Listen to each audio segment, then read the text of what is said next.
तो जय हिंद दोस्तों, इस लेक्चर में हम गोदावरी रिवर को पढ़ेंगे।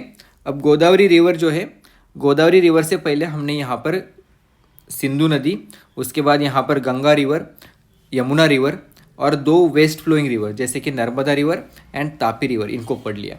अब हम यहाँ पर जो इम्पोर्टेंट पेनिनसुलर इंडिया की सबसे इम्पोर्टेंट रिवर जो है गंगा रिवर, इनको गोदावरी रिवर, इसको हम यहाँ पर पढ़ने वाले हैं।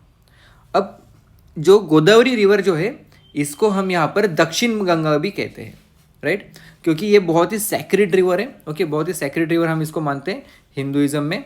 तो यहाँ पर इसको हम दक्षिण गंगा भी कहते हैं और इंडिया की ये सेकेंड लॉन्गेस्ट रिवर है, इसे ध्यान में रखिएगा। After Ganga second longest river ही नहीं, तो इंडिया की थर्ड लार्जेस्ट बेसिन ये भी गोदावरी रिवर की है। ओके, लगभग 10% of India total geographical area जो है यहाँ पर गोदावरी रिवर के बेसिन में आता है।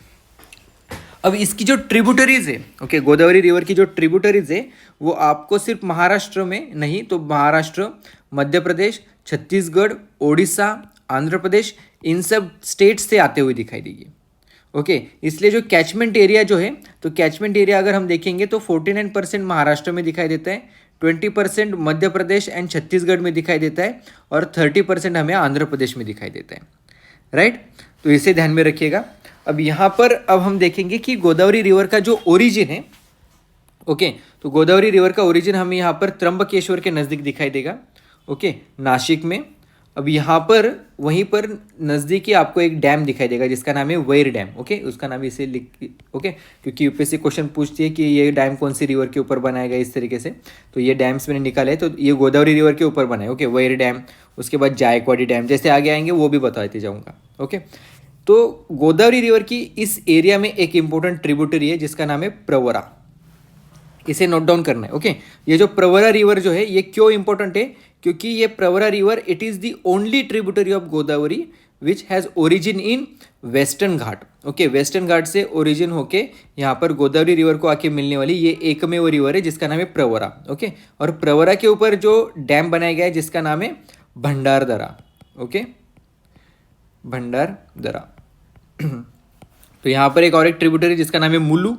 ओके, फिर ये आगे जाती है। ओके, जायकवाड़ी डैम अभी हमने देख लिया था, ये गोदावरी रिवर के ऊपर प्रेजेंट है। अब गोदावरी रिवर की दो यहाँ पर लेफ्ट हैंड ट्रिब्यूटरीज हमें दिखाई देती है इस एरिया में, तो उनके नाम है दुधना और पूर्णा। ओके, तो इनको भी नोट डाउन कीजिएगा। अब पूर्णा रिवर जो है ये क्यों इंपॉर्टेंट है, क्योंकि पूर्णा रिवर यहाँ पर वहाँ पर उसके बैंक के ऊपर आपको गौताला वाइल्ड लाइफ सेंचुरी दिखाई देगी। ओके, जळगाव और औरंगाबाद के, ओके, कन्नड़ डिस्ट्रिक्ट, कन्नड़ जो तालुका है, ओके, जळगाव जो डिस्ट्रिक्ट है इसके बीच में, सॉरी, जो चालीसगांव नाम की जो लोकेशन है वहाँ पर आपको ये गौताला वाइल्ड लाइफ सेंचुरी आपको दिख जाएगी। ओके, ये यहाँ पर प्रेजेंट है। और पूर्णा रिवर का ओरिजिन कहाँ पर है, अजंता रेंज में। और पूर्णा रिवर के जो ऊपर जो इंपॉर्टेंट डैम्स है उनके नाम है एलदारी और सिद्धेश्वर डैम। अब गोदावरी रिवर फिर आगे जाएगी। ओके, और आगे जाते समय यहाँ पर तेलंगाना में एंटर करेगी। लेकिन आपको दिख रहा होगा कि गोदावरी जैसे जैसे आगे बढ़ रही है उसी के साथ महाराष्ट्र में एक और एक रिवर है जिसका नाम है मांजरा रिवर। ये भी गोदावरी के साथ ही यहाँ पर पैरेलली आगे बढ़ रही है, राइट। और फिर ये मांजरा रिवर जो है ये ऐसे कर्नाटक से होते हुए, तेलंगाना से होते हुए फिर यूटर्न लेगी और फिर गोदावरी रिवर को आके मिलती है, राइट। तो ये मांजरा रिवर यहाँ पर ध्यान में रखिएगा। ओके, ये कर्नाटक क्रॉस करते हुए तेलंगाना से आके यहाँ पर बॉर्डर के नज़दीक यहाँ पर गोदावरी को आके मिलती है। और मांजरा रिवर की जो ट्रिब्यूटरी है उसका नाम है तीरना। ओके, और मांजरा रिवर के ऊपर जो रिजर्वायर है उसका नाम है निजाम सागर, निजाम सागर। ओके, ध्यान में रखिएगा। निजाम सागर कहाँ पर है, ये तेलंगाना में आता है। ओके, अब ये जो निजाम सागर है उसके बाद यहाँ पर ये क्रॉस करते हुए मांजरा रिवर यहाँ पर क्रॉस करते हुए, मतलब यहाँ पर गोदावरी रिवर को आके मिलती है। ओके, कॉन्फ्लुएंस होता है और फिर गोदावरी रिवर आगे बढ़ती है। अब आता है तेलंगाना में एक और एक इम्पोर्टेंट प्रोजेक्ट जिसका नाम है, ओके, पोचामपडू प्रोजेक्ट। ओके, अगर प्रोनाउंसिएशन थोड़ा गलत हो जाए तो प्लीज़ ये कर लीजिएगा। ओके, समझ लीजिएगा। पोचामपडू प्रोजेक्ट यहाँ पर बनाया गया है। ओके, उसी को हम यहाँ पर श्री राम सागर भी कहते हैं। ओके, ये कहाँ पर है, तेलंगाना में, तो इसे ध्यान में रखिएगा। अब यहाँ से गोदावरी रिवर यहाँ पर बॉर्डर से क्रॉस करते हुए हमें दिखाई देती है। अब ऊपर आपको यहाँ पर महाराष्ट्र दिख रहा होगा, तो यहाँ पर आपको इस जगह पर यहाँ पर एक रिवर आके मिलेगी। ओके, जिसका नाम है प्राणहिता। ओके, ये जो प्राणहिता रिवर जो है ये लार्जेस्ट ट्रिब्यूटरी है गोदावरी की, प्राणहिता। ओके, ये यहाँ पर थोड़ा बहुत हमें महाराष्ट्र और तेलंगाना के बॉर्डर से होते हुए भी पास होते हुए दिखाई देती है। लेकिन प्राणहिता की खासियत क्या है कि प्राणहिता ये जो रिवर है ये 3 रिवर के मिलने से बनती है। वो 3 रिवर कौन कौन सी है? एक है पेनगंगा, दूसरी है वर्धा और तीसरी है वैनगंगा।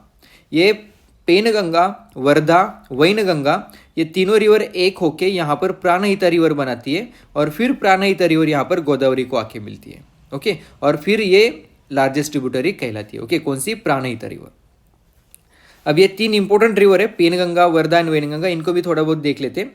पेनगंगा रिवर का भी ओरिजिन आपको अजंता रेंज में दिखाई देता है। सॉरी। ओके, तो पेनगंगा रिवर के ऊपर जो इंपॉर्टेंट डैम है उसका नाम है अपर पेनगंगा। ओके, और इसकी एक ट्रिब्यूटरी है जिसका नाम है अदान। ओके, तो अदान जो ट्रिब्यूटरी है, ओके, अदान रिवर, तो यहाँ पर एक किस चीज़ के लिए यहाँ पर फेमस है? एक्चुअली ये फिशिंग के लिए फेमस थी।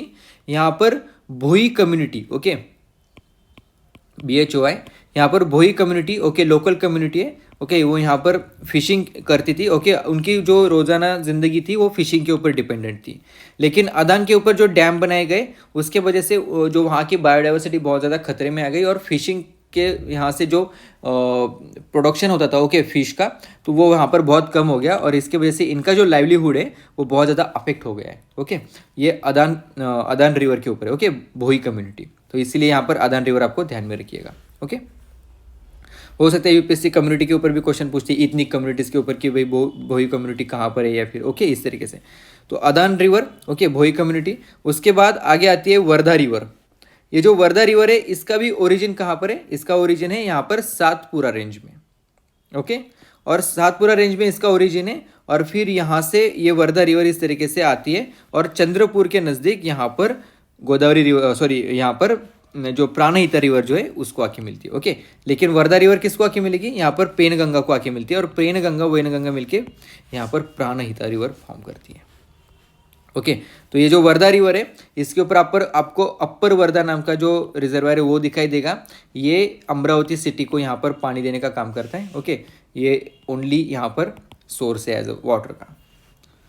उसके बाद आती है वैनगंगा रिवर। अगर हमने कैचमेंट एरिया में मध्य प्रदेश को देखा है तो मध्य प्रदेश में से जो इम्पोर्टेंट ट्रिब्यूटरी है उसका नाम है वैनगंगा। ओके, ये वैनगंगा रिवर यहाँ पर मध्य प्रदेश में से आती है। ओके, तो यहाँ पर अपर वैनगंगा यहाँ पर इंपॉर्टेंट रिजर्वायर इसके ऊपर बनाया गया है, इसे ध्यान में रखिएगा। अब यहाँ पर जो वैनगंगा रिवर है मध्य प्रदेश में, जो कान्हा नेशनल पार्क आपने देखा था, ओके, कान्हा नेशनल पार्क, तो उसका वो इस रिवर के ऊपर बसा हुआ है। ओके, कान्हा नेशनल पार्क, इसे ध्यान में रखिएगा। अब ये कान्हा नेशनल पार्क किसके लिए फेमस था? तो कान्हा नेशनल पार्क यहाँ पर रुडियार्ड किपलिंग की जो मोगली बुक थी, ओके, मोगली कैरेक्टर था, ओके, जंगल बुक जो बुक थी, ओके, उसमें जो कान्हा नेशनल पार्क दिखाया गया था तो वहाँ की जो रिवर दिखाई है उसमें वो ये रिवर दिखाई गई है। ओके, वैनगंगा। ओके, तो इसे ध्यान में रखिएगा। अब हमने क्या देख लिया था कि पेनगंगा, वर्धा एंड वैनगंगा ये तीनों आके मिलके यहाँ पर प्राणहिता बनाती है। ओके, और प्राणहिता ये लार्जेस्ट ट्रिब्यूटरी है गोदावरी की। ओके, और फिर यहाँ पर आके मिलती है। ओके, यहाँ पर कहाँ पर? तेलंगाना एंड महाराष्ट्र के बॉर्डर पे। उसके बाद आगे चलते हुए यहीं पर बॉर्डर पे एक रिवर है जिसका नाम है इंद्रावती। ओके, ये इंद्रावती यहाँ पर कालाहंडी जो है ओडिशा में दंडकारण्य प्लेटू के नज़दीक, ओके, दंडकारण्य प्लेटू में, तो यहाँ पर कालाहंडी जो लोकेशन है तो वहाँ से उसका ओरिजिन है और फिर ये इंद्रावती रिवर यहाँ से ओडिशा छत्तीसगढ़ करते हुए आती है। ओके, और फिर यहाँ पर छत्तीसगढ़ एंड महाराष्ट्र के बॉर्डर बना के यहाँ पर, ओके, बॉर्डर से पास होती है ये छत्तीसगढ़ एंड महाराष्ट्र के, और फिर इंद्रावती रिवर यहाँ पर गोदावरी रिवर को आके मिलती है। ओके, अब ये इंद्रावती रिवर होने के बाद जो गोदावरी रिवर है फिर आगे चलती है और फिर यहाँ पर आपको आंध्र प्रदेश में एंटर करते हुए दिखाई देगी। लेकिन जब आंध्र प्रदेश में एंटर करेगी तो यहाँ पर ओडिशा से, ओके, और एक मतलब यहाँ से ओडिशा को क्रॉस करते हुए 2 रिवर्स आपको आते हुए दिखाई देंगी। एक है साबरी आणि सिलेरू। ये जो साबरी रिवर आपको यहाँ पर दिख रही है, ओके, इसका ओरिजिन आपको ईस्टर्न घाट में दिखाई देगा। ओके, यहाँ पर एक्चुअली आंध्र प्रदेश में लेकिन यहाँ से आंध्र प्रदेश से होते हुए ये रिवर, ये आपको बड़े में ये यहाँ पर है। ओके, आंध्र प्रदेश से होते हुए ये रिवर यहाँ पर ओडिशा में एंटर करेगी और फिर यहाँ पर बॉर्डर मतलब छत्तीसगढ़ एंड ओडिशा के बॉर्डर से होते हुए फिर यहाँ पर गोदावरी रिवर को आके मिलती है। ओके, फिर से आंध्र प्रदेश में ही आके मिलती है इस लोकेशन पे। अब साबरी रिवर के ऊपर जो डैम्स बने गए, ओके, एक है यहाँ पर अपर कोलाब रिजर्वायर। ये जो अपर कोलाब रिजर्वायर ये जो लोकेशन है, ओके, तो ये ओडिशा का जो लोकेशन है, यहाँ पर ये साबरी रिवर को कोलाब रिवर भी कहते हैं। ओके, तो Sabari river and Kolab river एक ही है, इसके वजह से यहाँ पर अपर कोलाब रिजर्वायर कहते हैं। ओके, ये पी के जगह पर आप बी बना दीजिए। ओके, अपर कोलाब रिजर्वायर यहाँ पर कहाँ पर प्रेजेंट है? अपर कोलाब रिजर्वायर, तो अपर कोलाब रिजर्वायर यहाँ पर ओडिशा में प्रेजेंट है। ओके, साबरी रिवर के ऊपर। उसके बाद ये रिवर आगे चलते चलते यहाँ पर इस साबरी रिवर के ऊपर आपको एक फॉल दिखाई देगा जिसका नाम है दुधमा फॉल्स। ओके, दुधमा फॉल्स यहाँ पर साबरी रिवर के ऊपर बनाए गए और साबरी रिवर यहाँ पर छत्तीसगढ़ एंड ओडिशा की बॉर्डर बनाती है। अब इसके बाद साबरी रिवर की एक इंपॉर्टेंट ट्रिब्यूटरी है जिसका नाम है सिलेरू। ये सिलेरू जो है ये भी यहाँ पर आंध्र प्रदेश में इसका ओरिजिन है। ओके, और यहाँ पर आंध्र प्रदेश में जहाँ पर इसका ओरिजिन है तो वहाँ पर जाते जाते यहाँ पर ये रिवर बॉर्डर के नज़दीक आपको एक जालापुत रिजर्वायर दिखे जाएगा। Okay, जालापुत reservoir. ओके, यहाँ पर आंध्र प्रदेश यानी ओडिशा के बॉर्डर के ऊपर ये जो जालापुत रिजर्वायर है, इस जगह पर यहाँ पर सिलेरू रिवर को मच्चाकुंड रिवर नाम से भी जाना जाता है। ओके, तो जालापुत रिजर्वायर जो है ये मच्चाकुंड रिवर पे है, ऐसा अगर आपको विकिपीडिया पे दिख गया तो समझ लेना कि मच्चाकुंड रिवर एंड सिलेरू रिवर ये दोनों ही रिवर एक ही है। ओके, तो ये जालापुत रिजर्वायर यहाँ पर सिलेरू रिवर के ऊपर है। ओके, और मच्चाकुंड रिवर ये इसी का नाम है। और फिर ये रिवर यहाँ पर बॉर्डर से क्रॉस करते हुए यहाँ पर ओडिशा एंड आंध्र प्रदेश के बॉर्डर से होते हुए फिर आती है साबरी रिवर को आके मिलती है। ओके, और फिर साबरी रिवर से आगे ये साबरी रिवर आके गोदावरी रिवर को आके मिलती है। ओके, तो इसे ध्यान में रखिएगा। अब यहाँ पर गोदावरी रिवर जो है यहाँ पर जो लोअर रिचेस एरिया जो है, ओके, जो मतलब आखिरी छोर जो है, तो यहाँ पर जो पोलावरम नाम की जो लोकेशन है तो यहाँ पर ये गोदावरी रिवर गॉर्ग फॉर्म करती है। ओके, और यहाँ पर गोदावरी रिवर का फ्लो भी है वो भी बहुत ज़्यादा हो जाता है और गोदावरी रिवर की जो डेप्थ है, ओके, वो भी बहुत ज़्यादा हो जाती है। ओके, पोलावरम के नज़दीक पोलावरम डैम भी आपको पता होगा। ओके, तो यहाँ पर राजमुंद्री जो लोकेशन है तो राजमुंद्री के बाद यहाँ पर गोदावरी रिवर बहुत ज़्यादा स्प्लिट हो जाती है, बहुत ज़्यादा डिस्ट्रीब्यूटरीज उसकी फॉर्म हो जाती है। ओके, और फिर वो यहाँ पर माउथ फॉर्म करके बे ऑफ बंगाल को आके मिलती है। ओके, और उसके माउथ पे आपको दो इंपॉर्टेंट लोकेशन, एक है होप आइसलैंड और उसका है दूसरी चीज़ है काकीनाडा पोर्ट, आपको यहाँ पर गोदावरी रिवर के माउथ पे दिखाई देता है। ओके, तो सब चीज़ें हमने यहाँ पर गोदावरी रिवर की डिटेल में अच्छे से पढ़ ली है। ओके, मैंने पूरा एनसीईआरटी में जो दिया है वो तो यहाँ पर लिख ही लिया है। ओके, लेकिन अपने लेवल पे भी बहुत ज़्यादा चीज़ें यहाँ पर सर्च करके मैं यानी आपको नोट डाउन करके लिए। तो मेरी एक रिक्वेस्ट है आपको, अगर आपको लेक्चर सही में अच्छे लग रहे होंगे तो प्लीज़ इसको शेयर भी कीजिए और सब्सक्राइब भी कीजिए। ओके, क्योंकि ये सब बनाते समय मुझे बहुत ज़्यादा रिसर्च